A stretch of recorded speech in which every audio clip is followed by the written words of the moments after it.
ISKCON में जो लोग जुड़ते हैं वो एक अच्छी पोजीशन पे होते हैं, अच्छे खासी अर्निंग होती है, उनकी एक अच्छी लाइफ होती है, बट फिर भी क्या उन्हें कमी महसूस होती है जो इस्कॉन से जुड़ने के बाद उन्हें पूरी लगती है। हमारे एक प्रभु जी बोलते हैं या तो नौकरी नहीं मिली या छोकरी नहीं मिली, इसलिए बोले मंदिर में आ गया। इस्कॉन पे काफी सारे एलिगेशंस भी उठते हैं जो इंडिया का पैसा है बाहर भेज रहे हैं हम लोग। अमेरिकन कॉलगेट कंपनी भारत में जितना कॉलगेट बिक्री करके नेट प्रॉफिट अमेरिका बेचता है उससे 3 गुना ज्यादा अकेले बेंगलोर का इस्कॉन मंदिर भारत का पैसा अमेरिका ट्रांसफर कर देता है। इस पे आपका क्या ओपिनियन है? जो फोर्ड कंपनी के मालिक हैं अमरीश फोर्ड, उन्होंने कम से कम 88 करोड़ और ऑलरेडी वो 150 से अधिक करोड़ डोनेट कर चुके हैं। इस्कॉन पहले बाहर स्थापित हुआ, उसके बाद ये इंडिया में कैसे आया? भारतीय लोग नकल करने में एक्सपर्ट है। When these white elephants will dance on Hare Krishna, then automatically। तो इस्कॉन कितनी तेजी से फैलने का कारण क्या है? अभी कल 2 दिन पहले दिल्ली में इंदिरा गांधी स्टेडियम में वर्ल्ड रिकॉर्ड बनाया। 15,000 युवाओं ने। तो कहीं यूथ जो है वो संन्यास इस वजह से तो नहीं अपना रहा कि वो अपनी जिम्मेदारियों से दूर भाग रहा है? अभय जी, जैन जी जो है वो गॉड जी बन जाएगा। इस्कॉन में जुड़ने में काफी ज्यादा रूल्स है, जैसे मीट नहीं खाना, प्याज लहसुन नहीं खाना, सुबह उठना 4 बजे। तो एक ये ऐसा नहीं है कि वो बाउंड कर रहे हैं लोगों को। कौन मना कर रहा है आपको? कहते हैं कि भगवत गीता में हर प्रश्न का सॉल्यूशन है। ऐसा ही है, हर एक प्रश्न का उत्तर है। इस्कॉन की भगवत गीता है और जो अदर मार्केट में अवेलेबल है, इन दोनों में क्या अंतर है? भगवान श्री कृष्ण क्या कहना चाहते हैं वो इस भगवत गीता में है। बट कई लोगों का ऐसा मानना है, प्रभुपाद जी ने लिखी हुई है, इसमें उन्होंने श्लोक का जो अर्थ है वो थोड़ा उसके साथ छेड़छाड़ हुई है और इसी कारण से बहुत सारे बच्चे लोग सुसाइड कर लेते हैं। ये श्लोक समझा नहीं, कभी जाना नहीं, सुना नहीं, और ये सोचते हैं मैंने IIT के लिए बहुत पढ़ाई की और मैं नई रैंक हासिल कर पाया, मैं सुसाइड कर लेता हूँ।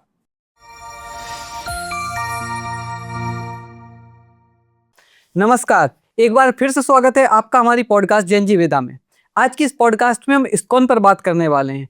इस्कॉन पर काफ़ी समय पर काफ़ी एलिगेशंस लगते रहे हैं, जैसे कि गायों की तस्करी करना, इंडिया का पैसा बाहर US भेजना और छोटे बच्चों का माइंडसेट चेंज करके उन्हें इस्कॉन से जोड़ना।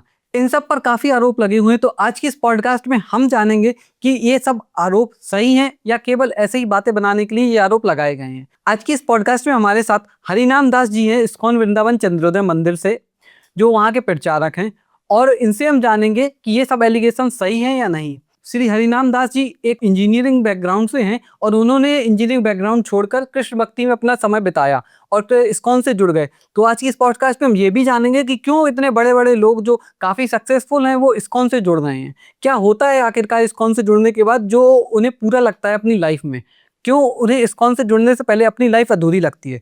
तो आज इन सब टॉपिक्स पर हम बात करेंगे। तो चलिए हम इस पॉडकास्ट को शुरू करते हैं। हरे कृष्णा प्रभु जी। हरे कृष्णा। जैसे आप ये 15 सालों से जुड़े हुए हैं इस्कॉन में, तो आपको क्या प्रेरित किया कि आप एक इंजीनियरिंग बैकग्राउंड से हैं, तो वो लाइफ छोड़ करके आपने इस्कॉन को क्यों चुना? अब पहली बात तो ये कि हमने छोड़ा कुछ नहीं है, बस जोड़ा है। भक्ति की यही खूबसूरती है, भक्ति की यही विशेषता है कि इसमें कुछ छोड़ना नहीं पड़ता है, जोड़ना होता है। तो जैसे हम थे, जैसे गुण थे, जो हमने इंजीनियरिंग में सीखा उसमें कृष्ण भक्ति को जोड़ दिया, सेवा को जोड़ दिया।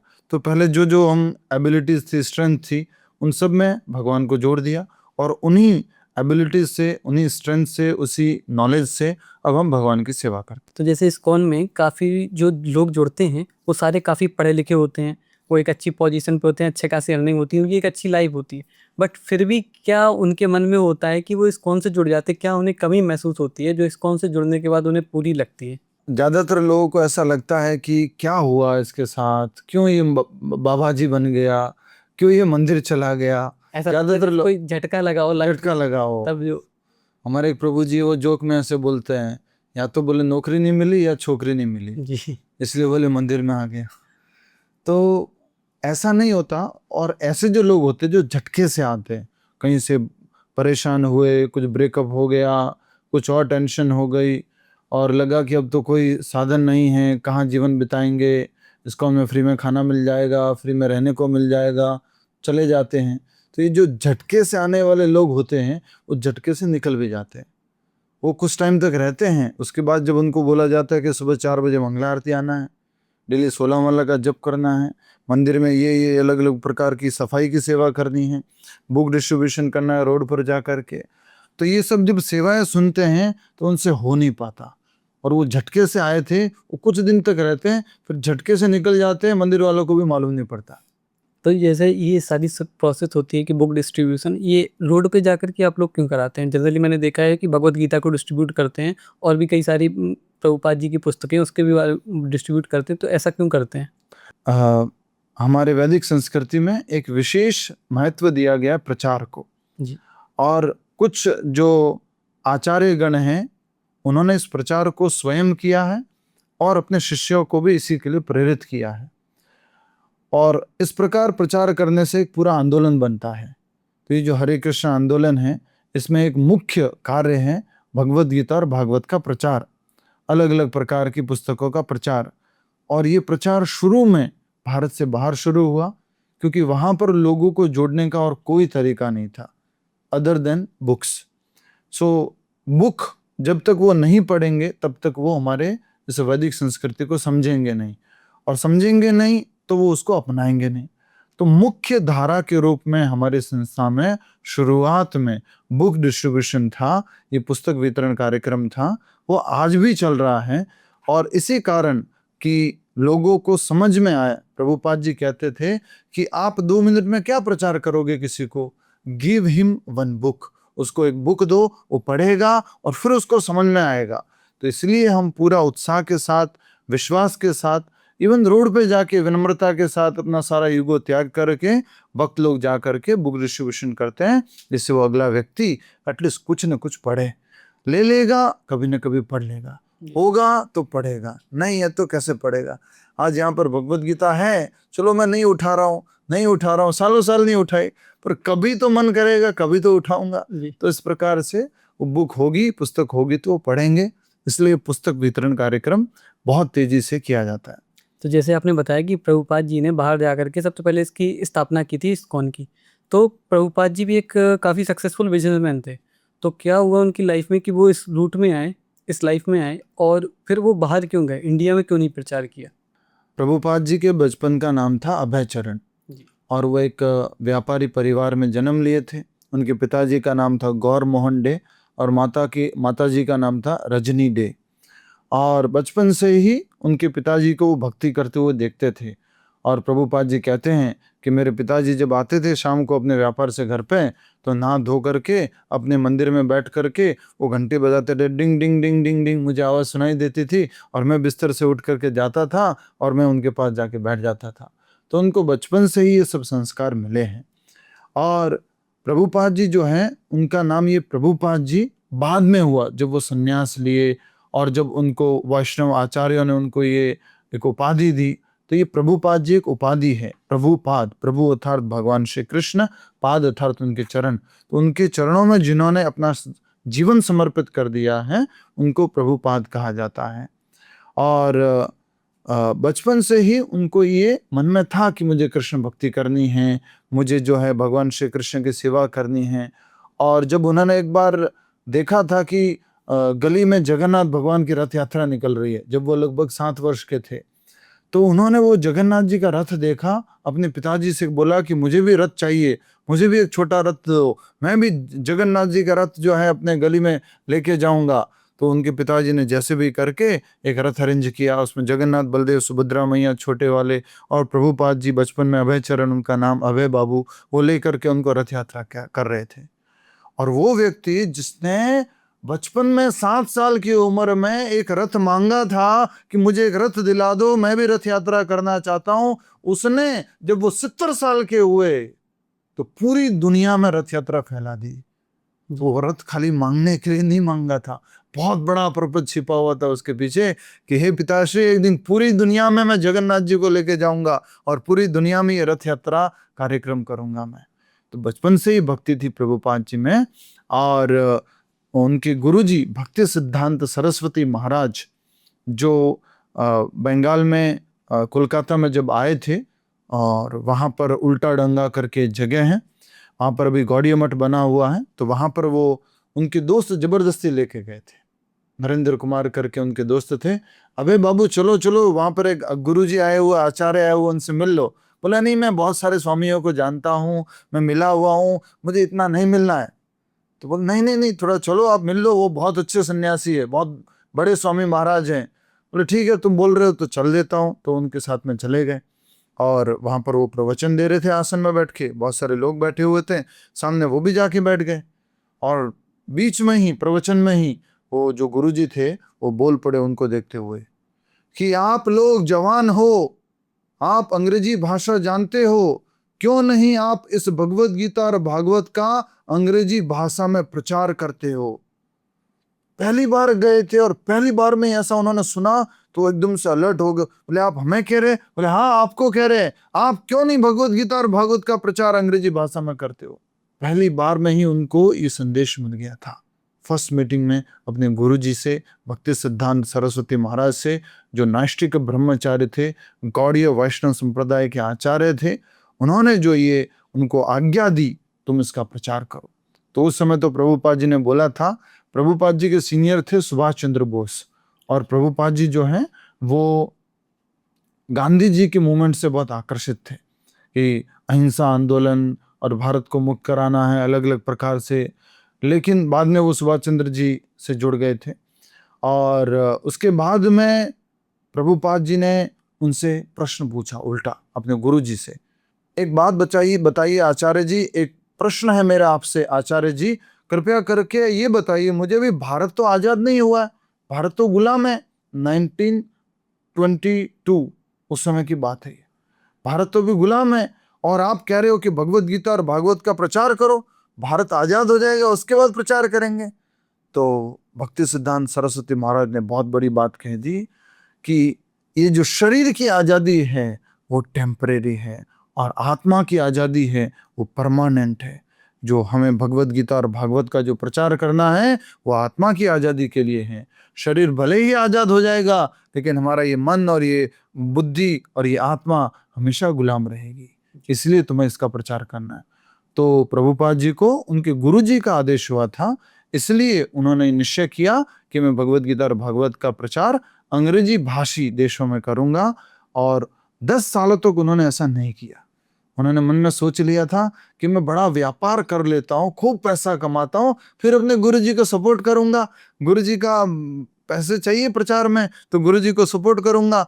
लेकिन हुआ ये कि 10 साल बाद जब उनका व्यापार बहुत बड़ा हो गया तो उनकी फैक्ट्री में आग लग गई, सब कुछ समाप्त हो गया। तो वो याद करते, अरे गुरुजी मैंने 10 साल वेस्ट कर दिए, मेरे को उसी समय आपकी सेवा में लग जाना चाहिए था। और तब वो फिर इस प्रचार कार्य हेतु धीरे धीरे अपने भक्ति के कार्य को बढ़ाते हैं, भगवत गीता के मैन्युस्क्रिप्ट भी लिखते हैं। और परिवार में ही थे, पत्नी भी थी, बच्चे भी थे। बाद में पत्नी और उनके साथ में कुछ संवाद होता है, तब प्रभुपाद जी जो है संन्यास लेकर के वृंदावन आ जाते हैं। तो जैसे जी प्रभुपाद जी पहली बार जब स्वामी जी से मिले तो पहली बार में ही उन्होंने उनको गुरु बना लिया था? पहली बार में ही उन्होंने उनको गुरु बना लिया। वैसे जब आ रहे थे तब तो कह रहे थे नहीं मुझे नहीं मिलना इन स्वामी जी वगैरह से, सबको जानता हूं मैं। बट उनसे वो इतना इम्प्रेस हुए कि वो कहते थे कि this person, this Swami ji, this Maharaj ji is something extraordinary, he is carrying the message of Shri Chaitanya Mahaprabhu, Chaitanya Mahaprabhu के संदेश को यही प्रचार कर रहे हैं। तो उनको दिमाग में अच्छे से बैठ गया, क्योंकि बंगाल से थे, चैतन्य महाप्रभु भी बंगाल में ही प्रकट हुए थे, तो वो जानते थे इस बात को, इसलिए उन्होंने उनको गुरु रूप में स्वीकार कर लिया। तो जैसे प्रभुपाद जी सबसे पहले न्यूयॉर्क गए थे स्थापना के लिए, हाँ। वहाँ पे उन्होंने इस्कॉन की स्थापना की। तो जो इस्कॉन का मतलब है International Society of Krishna Consciousness. जी। इसमें जी कृष्ण कॉन्शियसनेस जो है इसका मीनिंग क्या है? तो प्रभुपाद जी 1965 में 70 साल की उम्र में भारत से बाहर गए थे और मालवाहक जहाज में गए थे। 30 दिन की यात्रा थी और प्रभुपाद जी एक वहाँ के हमारे मथुरा के अग्रवाल परिवार थे, उनके यहाँ पर वो रुकने की व्यवस्था हुई थी। और 1 साल वहाँ पर स्ट्रगल करने के बाद, वहाँ टॉमस्किंस पार्क में कीर्तन करने के बाद उन्होंने सोचा कि अब मुझे इस संस्था को रजिस्टर्ड कराना चाहिए। तो प्रभुपाद जी ने नाम सोच लिया, क्योंकि रूप गोस्वामी जी ने इस तरह से संस्कृत शब्द बोला है, उसी आधार पर प्रभुपाद जी ने नाम रखा international society for Krishna consciousness. तो उनके भक्तों ने बोला प्रभुपाद जी आप ऐसा कीजिए, इस्कॉन मत रखिए, इस गॉन रखिए। बोले क्यों? बोले international society for God consciousness. तो उसमें क्रिश्चियन भी आ जाएंगे, हिंदू भी आ जाएंगे, मुस्लिम भी आ जाएंगे, सब आ जाएंगे, कॉमन नाम रहेगा गॉड कॉन्शियसनेस। प्रभुपाद जी बोलते हैं God means Krishna and Krishna means God, so I will keep the name ISKCON.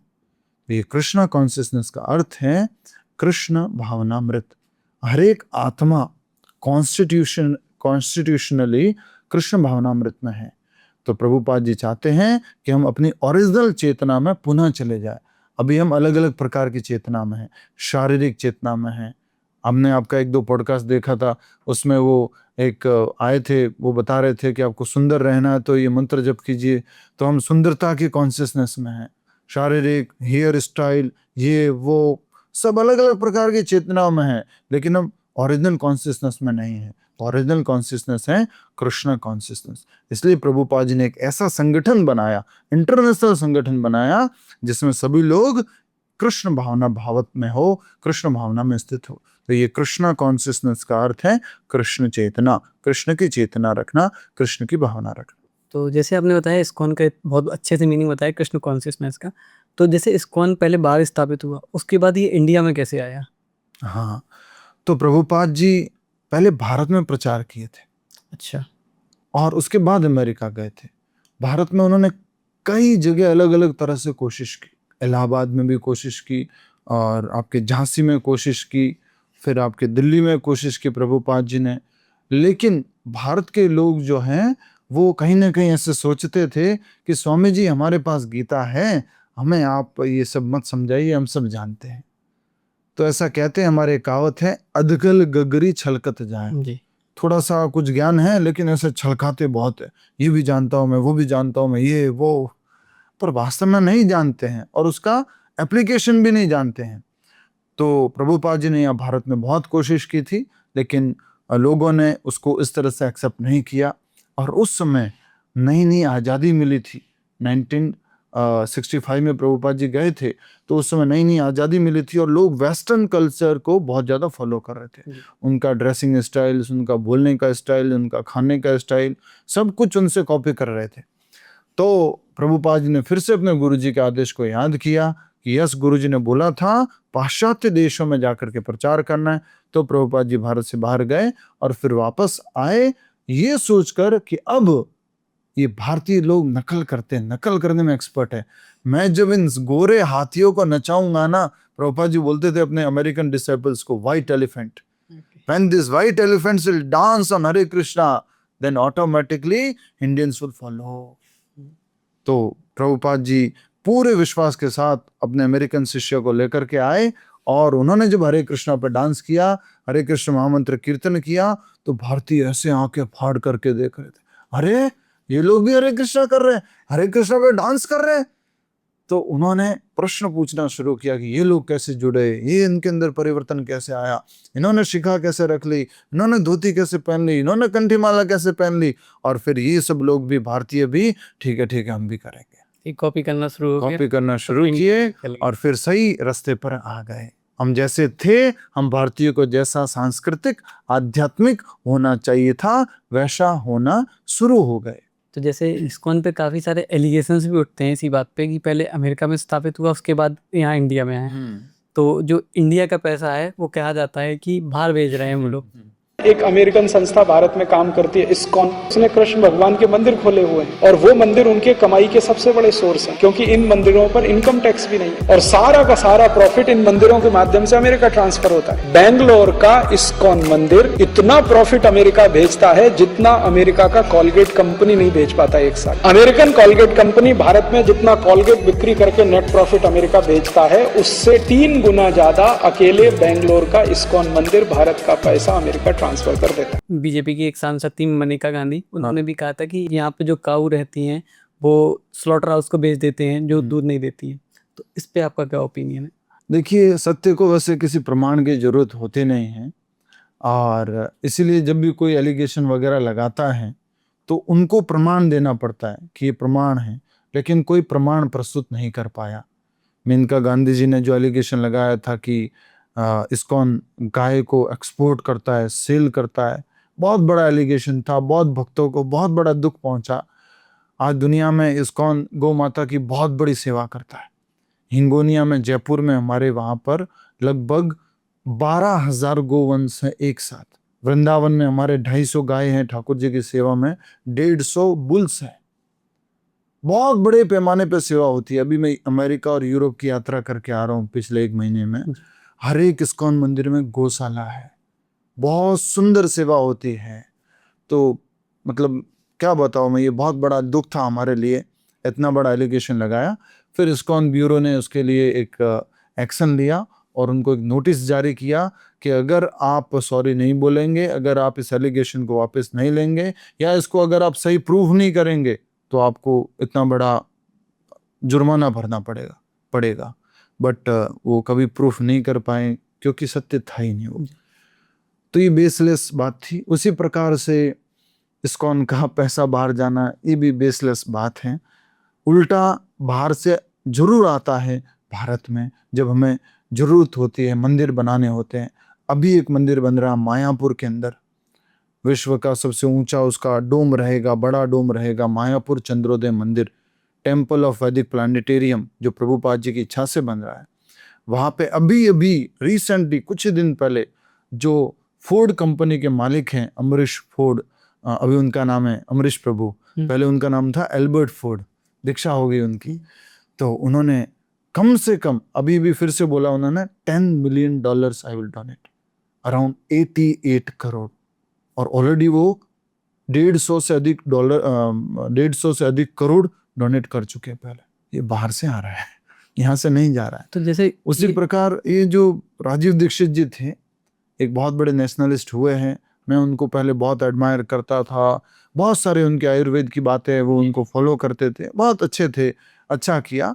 But उनको किसी ने, ये आज मैं पहली बार आपके पॉडकास्ट में बोल रहा हूँ, या शायद किसी ने ये बोला है, इस बात को आप जरूर नोट करना और आगे भी सब लोग आप भी नोटिस कीजिएगा।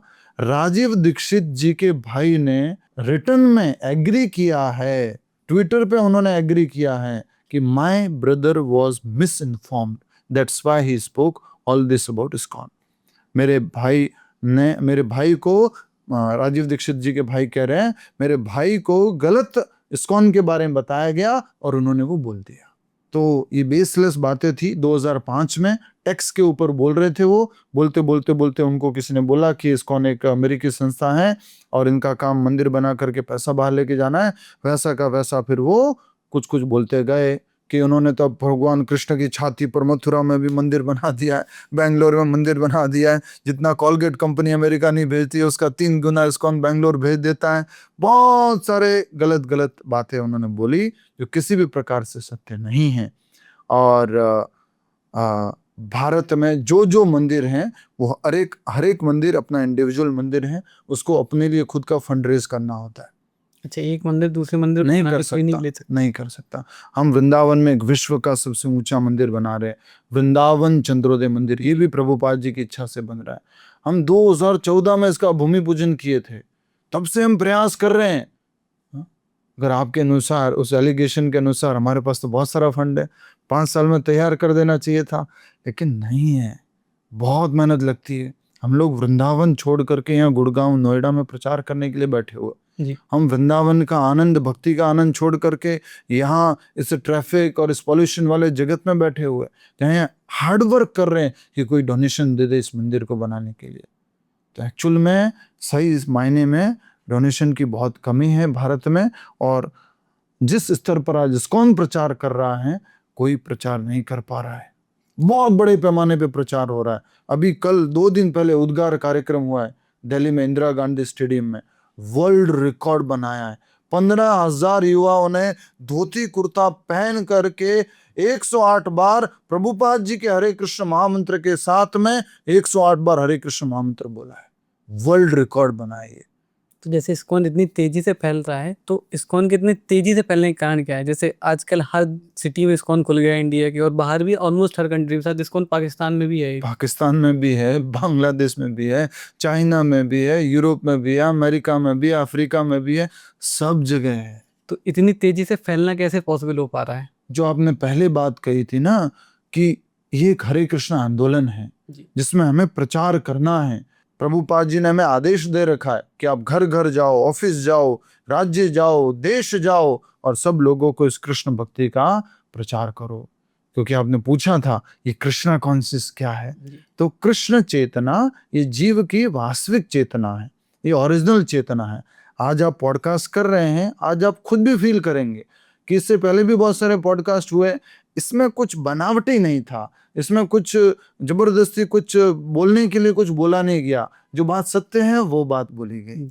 तो इतना ज्यादा प्रचार इसलिए हुआ क्योंकि हर एक भक्त को एक जिम्मेदारी है कि वो प्रचार करे इस कार्य का, और हर एक जीव को जो कि भगवान का अंश है और वो भूल गया है भगवान को, उसको दोबारा याद दिलाने में मदद करे।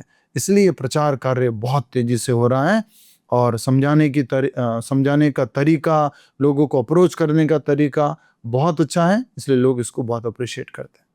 तो जैसे इस्कॉन में एक स्कूल भी खुले हुए हैं और कहा जा रहा है कि बच्चों को सबसे ज़्यादा जोड़ा जा रहा है, तो बड़े लोगों को छोड़ के बच्चों पे क्यों फोकस कर रहे हैं इतना जोड़ने में? मेरे हिसाब से आपको इसको इस तरह से समझना होगा कि इस्कॉन बहुत छोटे बच्चों पर भी फोकस कर रहा है, थोड़े बड़े हुए स्कूल जाने वाले बच्चे उसके ऊपर भी फोकस कर रहा है, युवा लोग जो कॉलेज जाते हैं उनके ऊपर भी फोकस कर रहा है। तो कल जो 2-3 दिन पहले ये कार्यक्रम हुआ, उद्गार कार्यक्रम, ये सब छोटे बच्चे नहीं थे, सब कॉलेज जाने वाले बच्चे थे, तो उनके ऊपर भी फोकस कर रहा है। शादीशुदा है उनके ऊपर भी फोकस कर रहा है, थोड़ा उम्र वाले हैं उनके ऊपर भी फोकस कर रहा है, हर एक उम्र के व्यक्ति के ऊपर इस्कॉन फोकस कर रहा है। तो ऐसा बिल्कुल भी नहीं है कि मात्र छोटे बच्चों पे, बट यस, छोटे बच्चों पर विशेष ध्यान देना है, हमें अभी बाकी है ये काम करना, और अच्छे से करना है, क्योंकि अगर नींव अच्छी हो गई तो बढ़िया से आराम से बड़ा अच्छा मकान बन सकता है। अगर बचपन में ही हमने संस्कार दे दिए तो ये जो हमें मेहनत करनी पड़ती है ना नशा छुड़वाने के लिए और गलत आदतें छुड़वाने के लिए कॉलेज के टाइम में, वो नहीं करनी पड़ेगी। हमें अच्छे बच्चे मिलेंगे, एक अच्छा चेतना वाला व्यक्ति मिलेगा, इसलिए हमें बचपन में ही संस्कार देने, और इसके लिए हम स्कूल्स चलाते हैं, गुरुकुल्स चलाते हैं, जिसके माध्यम से हम बचपन में ही उनको ट्रेन कर दें। बट कई पेरेंट्स जो जिनके बच्चे इस्कॉन से जुड़ी हैं उनका कहना है कि इस्कॉन ब्रेन वॉश कर रहा है हमारे बच्चों को और हमारी से दूर कर रहा है। वो शायद छोटे बच्चों के लिए नहीं है, वो थोड़े बड़े बच्चों के लिए, एटलीस्ट 18 साल से ऊपर वाले बच्चों के लिए है। जब कोई बच्चा इस्कॉन को फुल टाइम ज्वाइन कर लेता है तब ये माता पिता की कंप्लेन रहती है। प्रभुपाद जी कहते हैं कि ओरिजिनली हम कृष्ण भावना भावित हैं, हम कृष्ण चेतना में स्थित हैं, चाहे वो माता पिता हो, चाहे वो बच्चे हो, वो दादा दादी हो, कोई भी हो। लेकिन अभी ब्रेन के अंदर जो है डस्ट भर गई है कि मैं ये शरीर हूँ, मुझे सुंदर दिखना है, मेरे ये माता पिता हैं, मेरे वो रिश्तेदार हैं, मेरे को ये गाड़ी चाहिए, मुझे को ये घर चाहिए, मेरा वो, ये गंदगी है, ये डर्ट है। तो इस्कॉन वाले इसको साफ कर रहे हैं। तो ये ब्रेन वॉश अच्छा है, गलत नहीं। अगर ब्रेन में कुछ गंदगी भरी हुई है, चलो ये छोड़िए, इतना सारा सोशल मीडिया के माध्यम से, टीवी के माध्यम से, न्यूज़पेपर के माध्यम से, सॉन्ग्स के माध्यम से जो एवरीडे डिस्ट्रक्शन रूपी गंदगी जो भर रहे हैं, तो इस्कॉन वाले अगर उसको साफ कर रहे हैं, no chai coffee, no meat eating, no Bollywood song, no Hollywood song, no parties, no drinking, तो अगर वो मना कर रहे हैं, साफ कर रहे हैं, ऐसा ब्रेन वॉश तो अच्छा है। और लोग जानबूझ करके आते हैं हमारे पास, थोड़ा मेरा भी कर दीजिए। बट इस्कॉन से जुड़ने के लिए जैसे आप जुड़े हुए हैं तो उसमें इस्कॉन में जुड़ने में काफ़ी ज़्यादा रूल्स हैं। तो अगर इतने सारे रूल्स जैसे मीट नहीं खाना, प्याज लहसुन नहीं खाना, सुबह उठना 4 बजे और कृष्ण महामंत्र का जाप करना इतनी बार, तो एक ये ऐसा नहीं है कि वो बाउंड कर रहे हैं लोगों को? बहुत बहुत बढ़िया प्रश्न है आपका, और ये बहुत सारे लोगों का प्रश्न होगा।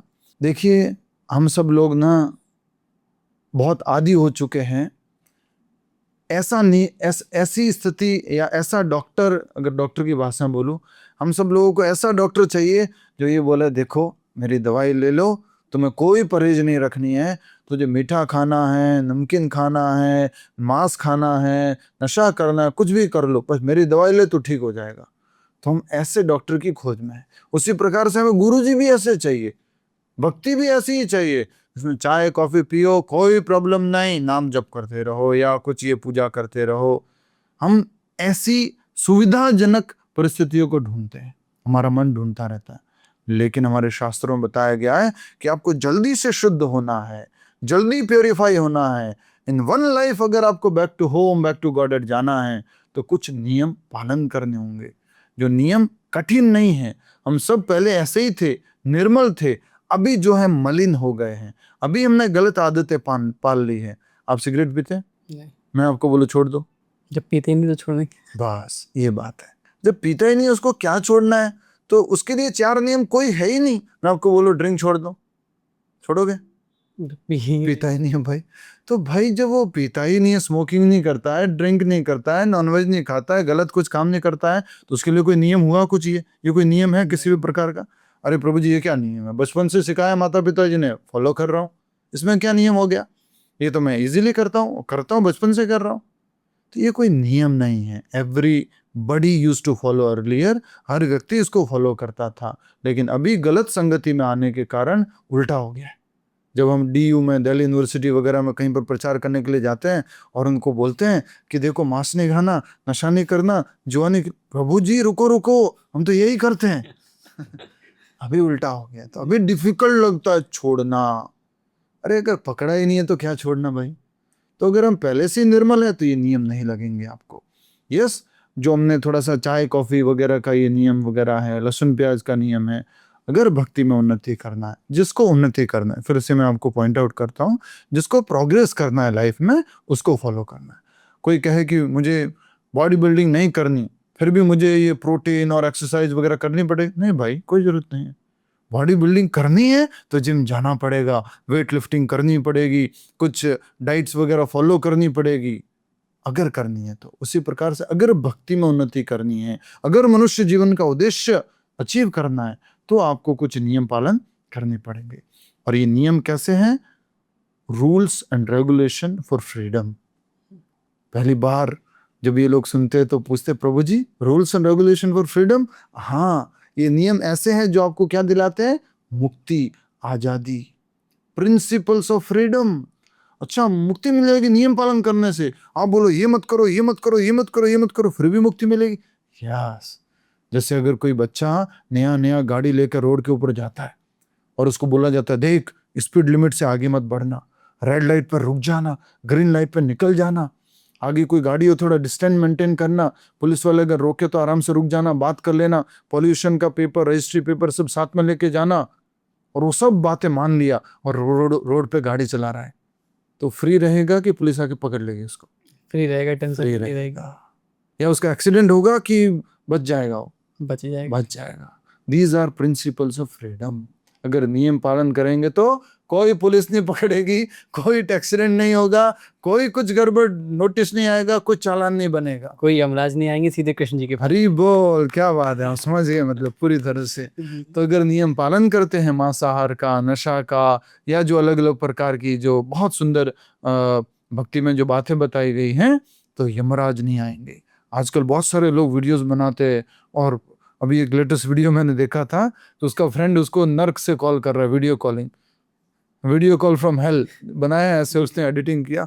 अरे भाई क्या हाल है, तू बहुत समय बाद बात कर रहा है मेरे से, अरे बहुत परेशान हो यार, मेरे को तो, अरे क्या कर रहा है आजकल तू? अरे अभी कुंभी पाका नरक में हूँ, मैंने जो मांस खाया था ना उसके लिए मुझे तेल में तला जा रहा है और काटा जा रहा है और ये किया जा रहा है। अच्छा मांस खाने से मैं नहीं खाऊंगा। तो बहुत अच्छे से उसने समझाने की कोशिश की थी। तो यस, ये नियम जो है हमें मुक्ति दिलाते हैं, किसी भी तरह का नियम। जैसे एक सेलिब्रिटी का नियम बोलता हूँ मैं आपको, बड़े बड़े हीरो हीरोइन जो ना सुंदर दिखने के लिए या एकदम बॉडी फिट रखने के लिए, स्लिम, डाइट, हाँ, तो उसके लिए वो क्या करते? डाइट फॉलो करते। इतना ज्यादा फॉलो करते कभी कभी कि उनको आपके कोई पॉडकास्ट लेता है, उसको बोल, you know from past 20 years I have not even eaten jalebi. जी। क्यों? बोले मीठा खाऊंगी तो वो थोड़ा मोटी हो जाऊंगी ऐसे। तो तपस्या कर रहे हैं, किस लिए? बॉडी फिट रखने के लिए। अरे तो थोड़ी तपस्या कर लो ना, भगवत धाम पहुंच जाओगे, यमलोक नहीं जाओगे। थोड़ी सी तो तपस्या है। कौन मना कर रहा है स्वीट खाने को? भगवान को अर्पण करके प्रसाद पाओ। कौन मना कर रहा है आपको कुछ डांस करने के लिए? भगवान के कीर्तन में डांस करो। कौन मना कर रहा है आपको गाने के लिए? गाओ, हरे कृष्ण कीर्तन गाओ, भजन गाओ, कुछ मना नहीं है। कौन मना कर रहा है घूमने के लिए? आप वृंदावन जाओ, गोकुल जाओ, बरसाना जाओ, द्वारका जाओ, जगन्नाथपुरी जाओ, खूब घूमो, खूब आनंद ही आनंद है। बिल्कुल सिंपल है फॉलो करना। हरे कृष्ण महामंत्र का जप करो और भगवान के धाम जाओ। सच में तो नरक जाना बहुत मुश्किल है, पैसे खर्च करने पड़ते हैं बहुत ज्यादा।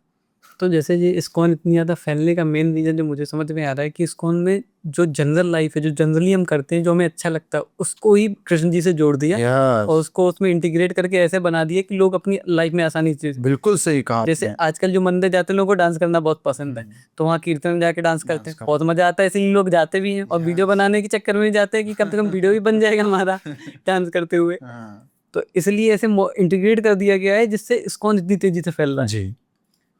तो इस्कॉन का रिलेटेड एक और क्वेश्चन मेरा कि जैसे इस्कॉन में जो जुड़ते हैं, क्या वो शादी करने की उन्हें परमिशन होती है? हाँ, हाँ। इस्कॉन चारों जो आश्रम है उसको पालन करता है। हमारे वर्ण और आश्रम के अनुसार 4 वर्ण हैं, ब्राह्मण, क्षत्रिय, वैश्य, शूद्र, और आश्रम है ब्रह्मचारी, गृहस्थ, वानप्रस्थ, संन्यास। तो अगर कोई ब्रह्मचारी आश्रम में ज्वाइन किया है और कुछ समय बाद चाहता है कि मैं शादी कर लूँ, तो वो शादी कर सकते हैं। तो गृहस्थ आश्रम में प्रवेश कर सकते हैं।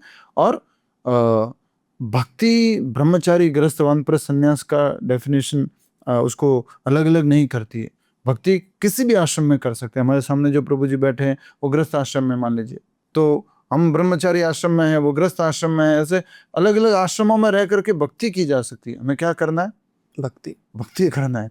आश्रम में रहना है अच्छी बात है, पर आश्रम में रह के क्या करना है? भक्ति भक्ति करना। ऐसा नहीं कि हम तो आश्रम में हैं, हम ब्रह्मचारी आश्रम में हैं, हम संन्यास आश्रम में, अब तो हम बाबा जी बन गए, हमारे को क्या माला करनी है, हमारे को क्या नियम कर दें? नहीं नहीं नहीं, चाहे ब्रह्मचारी हो, चाहे गृहस्थ हो, चाहे वानप्रस्थ हो, हाँ, हमें भक्ति करनी है। तो भक्ति करना आवश्यक है। बाद में वो जब शादी कर लेते हैं तो हस्बैंड वाइफ दोनों मिलकर के भक्ति करते हैं, दोनों मिलकर के तीर्थ यात्रा करते हैं। तो वो और इस्कॉन में ही रहते हैं? हाँ, इस्कॉन में ही इस्कॉन में रहते हैं। बाहर रहने की परमिशन नहीं है? नहीं, बाहर जा सकते हैं, उनकी जैसी इच्छा, जैसे रहना है। बाहर रह करके सेवा करना चाहते हैं, कहीं बाहर जॉब करते हुए, वैसे सेवा कर सकते हैं। मंदिर में रह करके फुल टाइम उनको सेवा करना है तो वैसे सेवा कर सकते हैं। तो जैसे इस्कॉन में जो लोग जुड़ते हैं तो वो घर से पूरा छोड़ के जा जाते हैं, जैसे आप पूरा घर को छोड़े हुए हैं, तो अगर इनकेस आपको पेरेंट्स की जरूरत पड़ती है तो आप जाते हैं? हाँ हाँ, क्यों नहीं जाते। तो अभी हमारे माता जी हमारे साथ में ही थे वृंदावन में, अच्छा। अभी दिवाली पे गए हुए, फिर हम उनको वापस बुलाएंगे। मैंने आपको शुरुआत में कहा था, छोड़ना कुछ भी नहीं है, जोड़ना है बस। मैं दुनिया को तो भक्ति करा रहा हूँ, मैं बड़ा प्रचारक हूँ, हरि नाम दास, ये वो, इतने लोगों को मिलता है, उतने लोगों को भक्ति सिखाता है। मेरे माता पिता ने कुछ बिगाड़ा था क्या? उनकी वजह से तो मैं आया हूँ, उनकी वजह से तो मुझे ये शरीर मिला है, उनकी वजह से तो मैं ये संस्कार सीखा, भक्ति कर पा रहा हूँ। तो उनको भक्ति नहीं बतानी चाहिए क्या? उनको भक्ति में नहीं जोड़ना चाहिए क्या? उनको भी मुझे जोड़ना है। अगर मैं उनको छोड़ दूंगा तो भक्ति में जोड़ नहीं पाऊंगा, इसलिए मुझे छोड़ना नहीं है, उनको जोड़ना है। तो भक्ति में जोड़ना बहुत आवश्यक है। तो इस्कॉन से जुड़ के भी हर कोई जो उसके नियम है वो सब फॉलो कर सकती है। यस, बट आजकल की जो जनरेशन है, जो मैंने नोटिस किया, जैसे अभी कुंभ आया था, कुंभ में काफ़ी हजार लोग जो यूथ थे वो साधु बने थे, उन्होंने संन्यास अपना लिया। तो कहीं यूथ जो है वो संन्यास इस वजह से तो नहीं अपना रहा कि वो अपनी जिम्मेदारियों से दूर भाग रहा है? हो सकता है कुछ प्रतिशत जिसमें वो ऐसा सोचे कि ठीक है अब नहीं हो पाएगा, मैं नहीं करना चाहता, जिम्मेदारी नहीं लेना चाहता। हो सकता है कुछ ऐसे लोग होते हैं, पर वो लंबे समय तक नहीं टिक पाते हैं। पर वो अलग अलग प्रकार के बाबा जी बन जाते हैं, सन्यासी बन जाते हैं और कुछ गलत आदतों में चले जाते हैं। तो ऐसा पॉसिबल है, लेकिन ऐसा नहीं है कि सारे के सारे जिम्मेदारियों से भाग रहे हैं। कुछ बहुत अच्छे भी होते हैं और ज्ञान के साथ में जुड़ते हैं। समझ में आ गया कि जीवन का उद्देश्य क्या है, मुझे करना क्या है और किस प्रकार से मैं इस उद्देश्य को प्राप्त कर सकता हूँ, इसलिए वो अपना पूर्ण समय इन कार्यों में लगाने के लिए संन्यास लेते हैं ज्ञानपूर्वक। तो जैसे इस्कॉन में हरे कृष्ण नाम को बहुत, हरे कृष्ण महामंत्र है उसको बहुत प्रमोट किया जाता है कि केवल आपको हरे कृष्ण वाला मंत्र जपना है, तो हरे कृष्ण के बजाय राधा कृष्ण क्यों नहीं बोला जाता है यहाँ?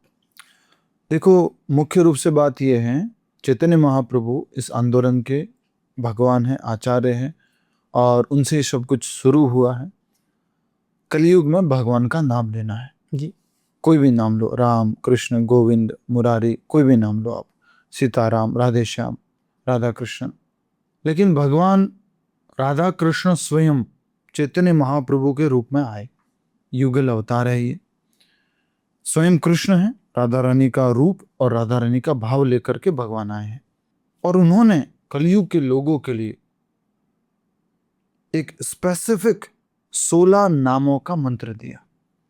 हरे कृष्ण कृष्ण कृष्ण हरे हरे, हरे राम राम राम हरे हरे। ऐसा नहीं कि ये मंत्र उन्होंने दिया, ये ऑलरेडी शास्त्रों में एग्जिस्ट करता था। कलिशंतरण उपनिषद, ब्रह्मवैवर्त पुराण, आदि अनेकों शास्त्रों में इसका उल्लेख किया गया है। तो वो मंत्र स्वयं भगवान ने दिया, स्वयं राधा कृष्ण युगल अवतार श्री चैतन्य महाप्रभु ने दिया। हरे कृष्ण कृष्ण कृष्ण हरे हरे, हरे राम राम राम हरे हरे। इसलिए इस मंत्र का जाप किया जाता है और कलयुग के लिए यही महामंत्र है, इसलिए इसको इस रूप में जाप किया जाता है। अब आप कह रहे राधा कृष्ण, यस आप बोल सकते हैं राधा कृष्ण, राधे राधे, हरे कृष्ण बोल सकते हैं। तो ये जो हरे कृष्ण है, इसमें हरे शब्द जो है वो राधा रानी का प्रतीक है, भगवान की अंतरंगा शक्ति का प्रतीक है। जब वो कृष्ण भगवान के साथ में उपयोग होता है तो उसका मतलब हो गया राधा कृष्ण, और जब वो राम जी के साथ उपयोग होता है तो उसका मतलब हो गया सीताराम। तो हरे मतलब राधा रानी या हरे मतलब सीता मैया, ये अंतरंगा शक्ति का प्रतीक है। तो इसलिए जब आप हरे कृष्ण बोलते हैं अर्थात वो राधा कृष्ण ही है। जैसे हम वृंदावन जाते हैं तो सब लोग राधे राधे बोलते हैं, तो कुछ लोग कहते हैं कि हमें राधे कृष्ण बोलना चाहिए, तो आपके हिसाब से क्या बोलना उचित है? राधे राधे बोलो, राधे कृष्ण बोलो, कुछ तो बोलो भाई। हाय हेलो छोड़ो, राधे कृष्ण बोलो, हरे कृष्ण बोलो, कहीं से तो शुरू करो। कुछ भी बोलना नहीं है और ये कंट्रोवर्सी पे आ जाता कि भाई ये बोलो कि ये बोलो, ये बोलो या बोलो। कुछ बोलना शुरू कीजिए, उससे से उद्धार होगा। और अलग अलग संप्रदाय में अलग अलग आचार्यों ने अलग अलग तरीके से भगवान को याद करने का तरीका बोला है, या एक दूसरे को जब संबोधन करते हैं कि हरे कृष्णा, राम राम, जय श्री कृष्णा, ये अलग अलग संबोधन है, कर सकते हैं, कोई भी कर सकते हैं, सब भगवान का नाम है, करना ही चाहिए। हमारे आचार्यों ने हमें बोला है कि आप संबोधन हरे कृष्ण करके कीजिए। ब्रजवासी जो है उनको पूरी की पूरी छूट है, वो जैसे बोलना चाहे वैसे बोल सकते हैं, क्योंकि वो ब्रज में प्रकट हुए हैं, वो विशेष भगवान के संगी गण हैं। प्रभुपाद जी कहते हैं ब्रज में इसलिए लोग क्या बोलते हैं, Radhe Radhe. Even cycle rickshaw वाला भी वो घंटी नहीं बजाएगा, राधे राधे साइड उसको राधे राधे बोलने से मिल जाती है। तो ब्रज में ये भाव है कि राधा रानी को हम प्रसन्न कर देते हैं, कृष्ण तो ऑटोमेटिक हमें प्राप्त हो जाएंगे। इसलिए ब्रज में राधे राधे बोलते हैं, और उनके लिए किसी भी प्रकार का ये कोई नियम नहीं है। उनमें भी अगर कोई किसी गुरु जी की शरण में है तो वो अपना बदलते हैं और उस प्रकार से उच्चारण करते हैं। लेकिन हम लोग हरे कृष्ण बोलते हैं, गौड़ीय वैष्णव परंपरा में है, हमारे आचार्यों ने इस तरह से हमें बोला है, तुम हरे कृष्ण बोलते हैं। और ऐसा नहीं है कि आप बोलोगे राधे राधे तो मैं ऐसा करूंगा, नहीं हरे कृष्ण नहीं, आप राधे राधे बोलोगे तो हम भी बोलेंगे राधे राधे, हम भी बोलेंगे राधे कृष्णा, सीताराम, जय श्री कृष्णा। इसमें किसी भी प्रकार से ये कुछ नियम नहीं है कि ऐसा ही बोलना है संबोधन के लिए। तो इसलिए हम हरे कृष्ण महामंत्र का जप करते हैं और हरे कृष्ण बोलते हैं, और बहुत राधा रानी का कीर्तन करते हैं। राधे राधे राधे बरसाने वाली राधे, राधा रानी की जय, महारानी की जय, बरसाने वाले की जय जय जय। तो बहुत राधा रानी का कीर्तन करते हैं, राधे राधे बोलते हैं, और नियम के रूप में इस तरह से करते हैं हरे कृष्णा।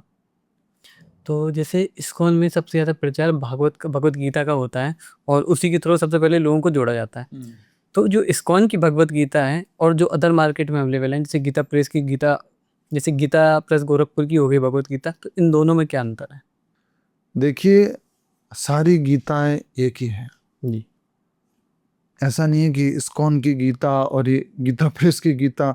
यहाँ पर मैं देख रहा हूँ ये जैसे गीता प्रेस की गीता संजीवनी है, साधक संजीवनी, ये बहुत ही सुंदर टीका है राम सुखदास जी महाराज की।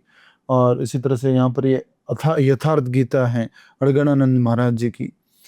गीता में सब जगह श्लोक और अनुवाद लगभग एक जैसा ही है। तो ऐसा नहीं कि श्लोक की दृष्टि से कुछ भिन्नताएं हैं, नहीं है। लगभग अभी बहुत सारे एडिशन से भगवत गीता के टीका की गई है। टीका जो है वो अलग अलग होती है, उसको बोलते कमेंट्री, उसके ऊपर भाष्य देना, ये श्लोक को किस प्रकार से समझा जा सकता है। तो भाष्य जो है, जो तात्पर्य है, वो अलग अलग है। अब अगर इस्कॉन की गीता का अधिक प्रचार है या पढ़ रहे हैं लोग, बहुत सारे लोगों ने इसका जीवन में पालन किया है, तो ये जो इस्कॉन की गीता न बोल करके हम बोलेंगे प्रभुपाद जी द्वारा टीकाकृत गीता, उसका नाम है भगवत गीता यथारूप, हिंदी में और इंग्लिश में Bhagavad Gita as it is. तो ये गीता जो है, इसमें प्रभुपाद जी ने जो टीका की है वो गुरु शिष्य परंपरा, गौड़ीय वैष्णव गुरु शिष्य परंपरा के अनुसार टीका की है।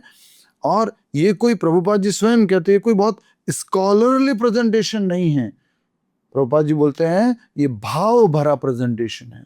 भगवान श्री कृष्ण क्या कहना चाहते हैं लोगों को, वो इस भगवत गीता में है।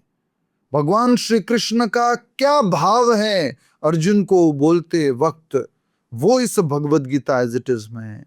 भगवान श्री कृष्ण क्या चाहते हैं लोगों से कि वो कैसे अभ्यास करें, वो इस Bhagavad Gita as it is में है, यथारूप में है। भगवान श्री कृष्ण चाहते हैं कि कैसे लोग मेरे धाम को वापस आए, वो भगवत गीता यथारूप में एज इट इज में पूरी तरह से टीका करके अच्छे से समझाया गया है। और ये पूरी की पूरी टीका भक्तिमय टीका है। हर एक श्लोक को भक्तिमय भाव से टीकाकृत किया गया है। इसलिए इस भगवत गीता को समझना आसान है और आसानी से इसका अभ्यास करके हम भगवान श्री कृष्ण की भक्ति में लग सकते हैं। इसलिए हम कहेंगे कि एक प्रमाणिक भगवत गीता के ऊपर टीका है जो गुरु शिष्य परंपरा में प्राप्त हुई और आज वो पूरी दुनिया में लोगों को भक्त बना रही है। बट कई लोगों का ऐसा मानना है कि जो ये वाली जो टीका है जो प्रभुपाद जी ने लिखी हुई है, इसमें उन्होंने श्लोक का जो अर्थ है वो थोड़ा उसके साथ छेड़छाड़ हुई है, उसका एडिटेड जो भगवान श्री कृष्ण का भाव था वो उसमें नहीं है। नहीं, हम ये कहेंगे कि प्रभुपाद जी ने वही भाव रखा है जो भगवान श्री कृष्ण का भाव था। मैंने कहा आपको हो सकता है स्कॉलरली प्रेजेंटेशन में कुछ आपको ऐसा लगे, लेकिन भाव समझना बहुत महत्वपूर्ण होता है। तो प्रभुपाद जी ने श्लोकों का अनुवाद और तात्पर्य भगवान श्री कृष्ण जो हमारे से चाहते थे, जो भाव वो प्रस्तुत करना चाहते थे, उस आधार पर अनुवाद और तात्पर्य दिया है। 700 श्लोक है, उसमें लगभग सब भगवत गीता में लगभग बराबरी अनुवाद है। कुछ 5-10 श्लोक ऐसे हैं जिसमें साकार रूप निराकार रूप के ऊपर जो है भिन्नता मिलती है, पर वो स्वयं भगवान श्री कृष्ण ने भगवत गीता के 12वें अध्याय के दूसरे श्लोक में अर्जुन के प्रश्न पूछने पर कि साकार उपासना श्रेष्ठ है या निराकार उपासना श्रेष्ठ है, ये नहीं बोला कि सही कौन सी है गलत कौन सी है, क्या पूछा है श्रेष्ठ कौन सी है। तब भगवान ने कहा दोनों ही मेरी उपासना है पर साकार उपासना श्रेष्ठ है। तो उसी बिंदु को रखते हुए प्रभुपाद जी ने इस भगवत गीता के ऊपर टीका की है और ये पूरी दुनिया में लोगों को आसानी से तर्क के साथ लॉजिक के साथ भक्त बनने में सहयोग कर रही है। यही कारण है इस्कॉन का अधिक प्रचार होने का। बहुत अपीलिंग है, बहुत लॉजिकल है, साइंटिफिक है, इसलिए लोग इसको पढ़ रहे हैं, समझ रहे हैं और लोग बदल रहे हैं। और भगवत गीता पढ़ करके कोई बोले मैं तो बहुत बड़ा व्यापारी बन गया जी, भगवत गीता पढ़ करके कोई बोले मैं तो बहुत बढ़िया एकदम अच्छा फादर बन गया जी, मैं अच्छी मदर बन गई जी। भगवत गीता पढ़ने का उद्देश्य है भक्त बनना। और वो कहते हैं कि भगवत गीता में हर प्रश्न का सॉल्यूशन है, हर प्रॉब्लम का सॉल्यूशन मिल जाएगा, हर प्रश्न का उत्तर मिल जाएगा। यस, तो क्या ऐसा सच में है भगवत गीता? ऐसा ही है, एक बार पढ़ो आपको मालूम पड़ेगा। हर एक प्रश्न का उत्तर है भगवत गीता में, चाहे वो कर्म से संबंधित हो, चाहे वो आत्मा से संबंधित हो, चाहे वो ईश्वर से संबंधित हो, चाहे वो समय से संबंधित हो, चाहे वो इस प्रकृति से संबंधित हो, चाहे वो लोगों से संबंध किस प्रकार रखना चाहिए उससे संबंधित हो, चाहे वो जीवन में आने वाले सुख दुख से संबंधित हो, हर एक प्रश्न का उत्तर, सुबह कितने बजे उठना चाहिए, सोने कितना बजे चाहिए, सब कुछ भगवत गीता में होता है। तो अगर आपको 1 मिनट में आपको पूरी भगवत गीता समझाना तो आप कैसे समझेंगे? बड़ा डिफिकल्ट प्रश्न है। 1 मिनट में भगवत गीता समझनी है तो इस प्रकार से समझनी है, हम ये शरीर नहीं, हम आत्मा है। भगवान श्री कृष्ण 15वें अध्याय में कहते हैं और हर एक आत्मा मेरा अंश है, चाहे वो पशु योनि में हो, पक्षी योनि में हो या मनुष्य योनि में हो, और हर एक अंश का कर्तव्य है जिसका वो अंश है उसकी सेवा करना। तो अंत में भगवत गीता में भगवान बोलते हैं कि हर एक अंश को मेरा चिंतन करना चाहिए, मेरी पूजा करनी चाहिए, मुझे प्रणाम करना चाहिए और मुझे मेरा भक्त बनना चाहिए। 18वें अध्याय के 65वें श्लोक में। तो ये 1 मिनट के अंदर भगवत गीता पूरी होती है कि हम भगवान के अंश हैं और अंश होने के नाते हमारा कर्तव्य है भगवान की सेवा करना, और भगवान की सेवा करने के लिए सरल विधि है इस कलयुग में नाम जप करना, हरे कृष्ण कृष्ण कृष्ण हरे हरे, हरे राम राम राम हरे हरे। तो जैसे आपने गीता पूरी बता दी 1 मिनट के अंदर, बहुत ही सुंदर तरीके से बताई, तो गीता को कोई एक पर्टिकुलर श्लोक जो आपको बहुत प्रिय लगता हो? मुझे जो प्रिय लगता है वो श्लोक ये है, जिसमें भगवान 18वें अध्याय के 54वें श्लोक में आई थिंक भगवान श्री कृष्ण कह रहे हैं, मत चित्ता सर्व दुर्गाणि मत प्रसादात तरिष्यसि अथ चेत्व अहंकारात न शोषयसि विनक्ष्यसि। भगवान कह रहे हैं कि अगर कोई व्यक्ति मेरी इन बातों को सुनेगा, समझेगा और पालन करेगा तो सारी समस्याओं से, सर्व दुर्गाणी, सारे प्रॉब्लम से ऑटोमेटिकली वो पार कर जाएगा। लेकिन अहंकारवश अगर मेरी बातों को नहीं सुनेगा, नहीं पालन करेगा, भगवान कह रहे हैं विनक्ष्यसि, विनष्ट हो जाएगा। तो हे अर्जुन, मैंने जो तुम्हें समझाया है उसको समझो, पालन करो, सारी समस्याओं से तुम मुक्त हो जाओगे। लेकिन नहीं पालन करोगे तो तुम्हारा नाश हो जाएगा।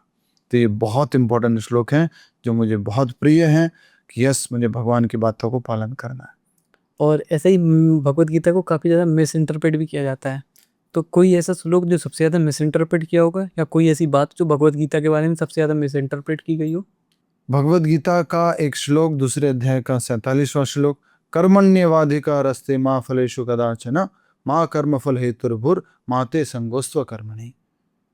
इसको बहुत ज्यादा लोग अपने अपने हिसाब से तोड़ मरोड़ के प्रस्तुत करते हैं। शाब्दिक अर्थ इसका ये है, कर्मण्येवाधिकारस्ते, हर एक जीव को कर्म करने का अधिकार है।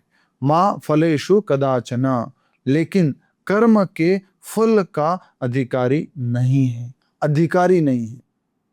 दे दे भगवान, अच्छी बात है, पर ऐसा नहीं मैंने कर्म किया तो मुझे फल चाहिए, अधिकारी नहीं। माँ कर्म फल हेतुर्भुर, नहीं उसको उस कर्म के फल का कारण समझना चाहिए कि मैंने कर्म किया इसलिए ये रिजल्ट आया, चलो मुझे नहीं मिला कोई बात नहीं, लेकिन मेरे कारण आया है। भगवान कह रहे कारण भी नहीं समझना चाहिए। माँ ते संगोस्त्व कर्मणि, जब भी ये माँ शब्द आ रहा है उसका अर्थ है ना, और न ही कर्म न करने से आसक्त होना है कि फिर देखो कर्म मैं कर रहा हूं और तुम कह रहे हो फल भी नहीं लेना है, अधिकारी नहीं हो, और फिर कह रहे हो कि तुम कर्म के कारण अपने आप को कारण भी नहीं समझो, कर्म का जो फल आया तुम्हें कर्म ही क्यों करो। भगवान कह रहे नहीं, कर्म तो तुम्हें करना है। तो इस श्लोक को लोग गलत समझते हैं और बोलते बस कर्म करो, फल की इच्छा मत करो। फल की इच्छा की जा सकती है पर अपने आप को फल का अधिकारी नहीं मानना, ये कहने का अर्थ है। और इसी कारण से बहुत सारे बच्चे लोग सुसाइड कर लेते हैं। ये श्लोक समझा नहीं, कभी जाना नहीं, सुना नहीं, और ये सोचते हैं मैंने IIT के लिए बहुत पढ़ाई की और मैं नई रैंक हासिल कर पाया, मैं सुसाइड कर लेता हूँ। उसको लगता है कि मेहनत ही सब कुछ थी। नहीं, मात्र मेहनत नहीं है, मेहनत के अलावा भी और भी फैक्टर्स हैं जो 18वें अध्याय के 14वें श्लोक में भगवान श्री कृष्ण बताते हैं। ये 5 फैक्टर्स है, अधिष्ठानम तथा कर्ता, करणम च पृथक विदम विविधाश्च चेष्टा। ये 5 जो हैं चीजें हैं जो कर्म का फल लाने के कारण है। वो जानते नहीं है। बताइए 5 ये कौन कौन सी चीजें हैं? हाँ, तो ये 5 चीजें हैं। पहला है अधिष्ठानम, किस स्थान पर ये कर्म किया गया। कर्ता, कौन कर रहा है। करणम, कौन कौन सी इंद्रियों को उपयोग किया गया, कौन कौन से संसाधनों को उपयोग किया गया। चौथा, चेष्टा, कितना एंडेवर डाला गया। चेष्टा चौथे नंबर पर है। और हम क्या समझते हैं, मेहनत, यस मैं सचिन तेंदुलकर से ज्यादा एवरीडे क्रिकेट प्रैक्टिस करता था, मैं सचिन क्यों नहीं बन पाया। नहीं भाई, खाली मेहनत नहीं है, और भी चीजें हैं। 5वां है देवम, जो सबसे इंपॉर्टेंट है, भगवान का सैंक्शन। आपने हार्डवर्क किया, अच्छे स्थान पर किया, सही संसाधनों का उपयोग किया, सब कुछ अच्छा था, लेकिन क्या भगवान का सैंक्शन था। भगवान का सैंक्शन बहुत आवश्यक है। मतलब वो उचित था आपके लिए या नहीं। यस, और वो आपके कर्मों के अनुसार आपको मिलना चाहिए या नहीं मिलना चाहिए, पूर्व जन्म के कर्मों के अनुसार। आपका कर्मा बैंक अलाउ करता है कि नहीं। अगर आपका कर्मा बैंक अलाउ करता है तो भगवान सैंक्शन कर देंगे। ये सब जानना है। तो ये जो एक सबसे ज्यादा गलत समझा जाने वाला श्लोक है, कर्म करो फल की इच्छा मत करो जी। फल तो सामने रखना पड़ेगा, तभी तो ये पॉडकास्ट कर रहे हैं, तो कुछ तो सोचा होगा ना भाई करने से पहले। बट यस, कर लिया हमने, अच्छे से किया, उसके बाद अब रिजल्ट कितने व्यूज में आए, कितनी रील्स में बटे, वो बात की बात है। आज आपने मेरा भी सबसे ज़्यादा मिस इंटरप्रेट किया। मेरे को जो बताया गया है वो यही है कि कर्म करो, फल की इच्छा मत करो। लेकिन आपने इसको बहुत ही डिटेल में बताया और बहुत ही अच्छे से एक्सप्लेन कर दिया। आई होप कि अगर कोई सुन रहा होगा और उसे इस श्लोक में कन्फ्यूजन होगी, वो कन्फ्यूजन तो आज दूर हो गई होगी। तो सर, ये पॉडकास्ट काफ़ी लंबा हो गया ऑलरेडी। कुछ क्वेश्चन मेरे और हैं। सबसे पहला है कि आज की जनरेशन में जो जेन जी है, तो वो नास्तिकता की तरफ ज़्यादा बढ़ रहा है। वो कह रहा है कि कोई गॉड नहीं होता, हम गॉड नहीं मानेंगे। वो नास्तिक बनता जा रहा है। तो ऐसे में आप उसको कैसे भक्ति की लाइन में लाएंगे, जबकि सोशल मीडिया इतना ज़्यादा हो चुका है, फैल चुका है कि वो डिस्ट्रैक्ट बहुत ज़्यादा हो रहा है। इवन ट्राई भी कर लेते हैं कोई नास्तिक आस्तिक बनने का, भगवान की भक्ति करने का, लेकिन सोशल मीडिया में हर जगह नास्तिक भाव ही है। तो उसे कैसे आप लेकर के आएंगे? अभय जी, जैन जी जो है वो गॉड जी बन जाएगा अगर उनके प्रश्नों का आपने उत्तर दे दिया। उनके बहुत सारे प्रश्न हैं, लॉजिकल प्रश्न हैं, और आपने या उनके पेरेंट्स ने उनके अगर उत्तर दे दिए तो ये जैन जी से बड़ा कोई भक्त नहीं होगा। मैं आपको अभी से बोल रहा हूँ, लिख के दे देता हूँ। इनके प्रश्नों के उत्तर आपने दे दिए, भगवान कौन है, क्यों भक्ति करनी है, क्यों नाम जप करना है, क्यों लहसुन प्याज नहीं खाना है, क्यों चाय कॉफी नहीं पीनी है, क्यों सिनेमा नहीं देखना है, क्यों गलत संगति नहीं करनी है, क्यों गलत भोजन नहीं करना है, इन सब प्रश्नों का उत्तर अगर आपने अच्छे से लॉजिकली दे दिया तो ये जैन जी जो है ना, आपको 1 साल बाद मंदिर में मिलेंगे। तो इसलिए इनके प्रश्नों का उत्तर दो और इनको भक्त बनाओ। यस, इनके प्रश्नों के उत्तर उनके माता पिता नहीं दे पा रहे हैं, तो वो कोशिश करते हैं इधर, जा रहा है। हाँ, ना स्कूल में सिखाया जा रहा है, ना कॉलेज में सिखाया जा रहा है, तो ये फिर कहाँ क्या करे, उत्तर मिलता नहीं, तो फिर वो गलत दिशा में चले जाते हैं। और वो दिशा है आजकल के सेलिब्रिटीज की दिशा। सेलिब्रिटीज जो कर रहे हैं, इन्फ्लुएंसर्स जो कर रहे हैं, वो मुझे करना है। हर कोई बोले गाना बजा रहा है, नाच रहा है, रील बना रहा है, तो मैं भी वही करूंगा। हर कोई बोले ऐसा करने जा रहा है, वो इन्फ्लुएंसर बनना है, यूट्यूबर बनना है, तो मुझे भी। आज यूट्यूबर बहुत बड़ा हो गया है व्यापार में। किसी ने सोचा नहीं था कि डॉक्टर और इंजीनियर की पोजीशन एक यूट्यूबर ले लेगा। यूट्यूबर जो है एक इंजीनियर, डॉक्टर, बिजनेसमैन से भी बड़ा कमा लेगा। तो ये सब इन्फ्लुएंसर्स जो है, उनके द्वारा आज की जनता, आज के बच्चे, जन जी, वो सब इन्फ्लुएंस्ड है। उनको कहीं उत्तर नहीं मिलता तो फिर भटक जाते हैं। फिर वो कहते भगवान नहीं है, नास्तिकता की तरफ जाते हैं और गलत सारे अलग अलग प्रकार की आदतों को पालन करते हैं। पर फिर से अगर उनके प्रश्नों के उत्तर दे दिए तो क्या बन जाएंगे? भक्त बन जाएंगे। जैन जी फिर से गॉड जी बन जाएंगे। जैसे कलयुग में बताया जाता है, कलयुग का एक फेज आएगा पहले कि एकदम से पहले भक्ति का नाश होगा, फिर एक फेज आएगा जब वो भक्ति बढ़ेगी, फिर एकदम से नाश होगा और फिर भगवान जी आएंगे। तो अभी वो फेज आ चुका है जब धीरे धीरे भक्ति बढ़ रही है। यस, अभी ये गोल्डन एज ऑफ कलयुग चल रहा है। कलयुग की टोटल उम्र है 4,32,000 वर्ष, उसमें से लगभग 5,000 वर्ष गए हैं अभी। और अब जो शुरुआत के 10,000 साल हैं, शुरू से लेकर के 5,000 जिसमें से गए, इसमें भक्ति बहुत ऊपर जानी है, ग्रो होनी है, बहुत आगे जाना है। और चैतन्य महाप्रभु भी इसके बारे में कह चुके हैं कि नगरादि ग्राम सर्वत्र प्रचार होई वो मोर नाम, कि हर एक नगर, हर एक ग्राम में ये हरे कृष्ण महामंत्र व्यक्ति जप करेगा। इसलिए आप देख रहे हैं कि प्रचार इतना हो रहा है, भविष्य घोषणा हो चुकी है इसके बारे में। जैसे आपने भी बताया कि कलयुग की आयु 4,32,000 है, बट जो भविष्य मालिका कहती है कि ये कलयुग पूरा होने वाला है और 2032 से सतयुग की स्थापना हो जाएगी, तो इस पे आपकी क्या राय है? किसी और गणित अनुसार अगर किसी आचार्य ने बैठ करके समझा और देखा कि बहुत ज़्यादा कलयुग बढ़ रहा है, उस आधार पर उन्होंने सोच करके कुछ इस तरह से गणना तैयार की है और उस तरह से उसको प्रस्तुत किया है, तो ठीक है, उनके उस हिसाब से ऐसा एंगल ठीक है। लेकिन श्रीमद् भागवतम, पद्म पुराण, विष्णु पुराण आदि ग्रंथों के अनुसार कलयुग की उम्र 4,32,000 वर्ष है, और वो इतनी है तो है और रहेगी। और भगवान जो है कल की रूप में आएंगे, वो कलयुग के लगभग अंत में आएंगे। तो अभी तो कलयुग बहुत बाकी है। आप और मैं बैठे हैं यहाँ पर साथ में, आपने मुझे लोकेशन भेजी थी, तो आपने झूठ नहीं भेजी थी, गलत नहीं भेजी थी। आप कहीं और थे और मुझे कहीं की लोकेशन भेज दी और मैं घूम ही रहा हूँ, कहाँ है अभय जी कहाँ है। नहीं, आपने सच भेजा था। तभी कलयुग में कुछ सच्चाई बाकी है और उस आधार पर बहुत सारी चीज़ें चल रही है। और अभी कलयुग का गोल्डन एज आएगा, आगे बढ़ेगा और भक्ति आगे बढ़ेगी।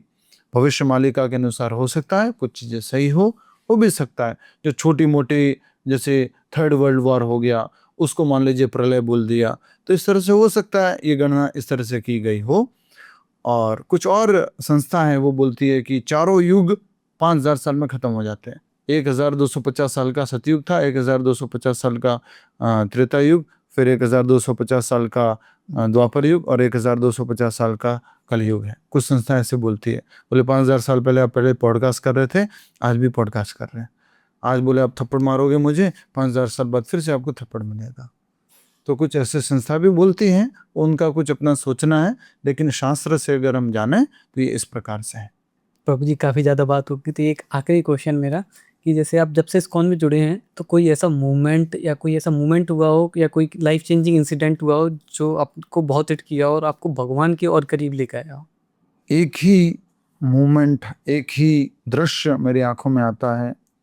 मैंने गुरुदेव प्रभुपाद जी का दर्शन तो कभी नहीं किया है, लेकिन मैं जब नया नया इस्कॉन जो फुल टाइम डिवोटी ज्वाइन किया था, कभी कभी कीर्तन में डांस करने से हिचकिचाता था कि मेरे लोग आए हुए, मेरे गेस्ट आए हुए, उनके सामने डांस करूँगा तो थोड़ा लगेगा कि बड़े प्रभु जी नहीं हैं, छोटे ही है। तो प्रभुपाद जी का एक वीडियो देखा, पहले भी देखा था, उस दिन बहुत ही ज़्यादा हिट किया मुझे कि प्रभुपाद जी अपने वृंदावन का कंफर्ट छोड़ करके, राधा दामोदर मंदिर का कंफर्ट छोड़ करके, वहाँ का भक्तिमय वातावरण, भक्तों का संग छोड़ करके 70 साल की उम्र में भारत से बाहर गए और उन हिप्पीज को जो नशा करते थे, जुआ खेलते थे, स्नान भी नहीं करते थे, नियम पालन नहीं करते थे, उनको बैठ करके खाना खिलाए, उनको बना बना करके रोटियां खिलाई, उनको भक्त बनाया, उनको कीर्तन करवाया।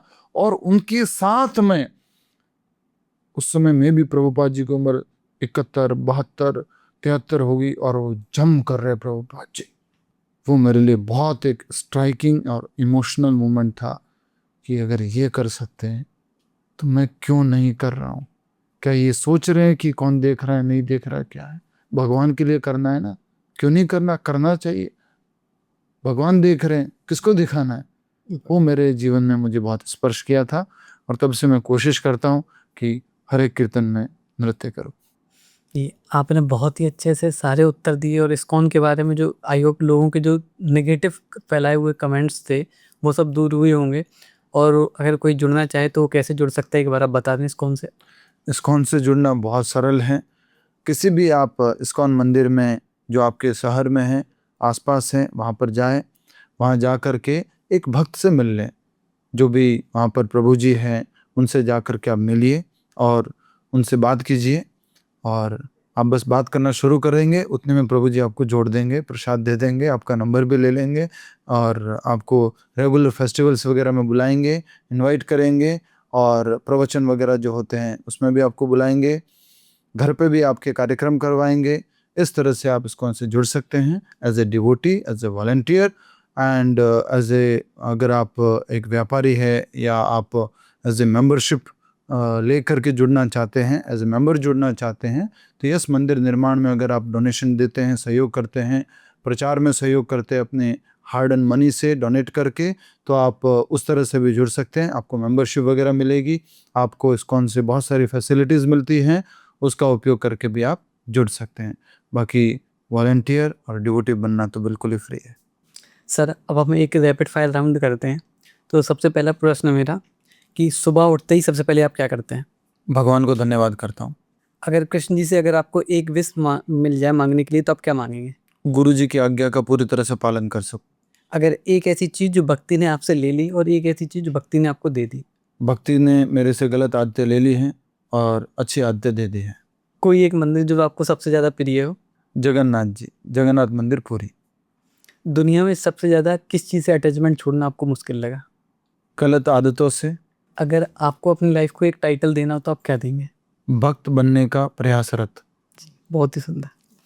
ठीक है, थैंक यू सो मच प्रभु जी। हरे कृष्णा। धन्यवाद अभय जी, आपने मुझे इस पॉडकास्ट में बुलाया और भगवान श्री कृष्ण, गुरुदेव प्रभुपाद जी और भगवद गीता की बातों को आप तक पहुंचाने का, लोगों तक पहुंचाने का एक अवसर प्रदान किया। Thank you. Hare Krishna. Hare Krishna.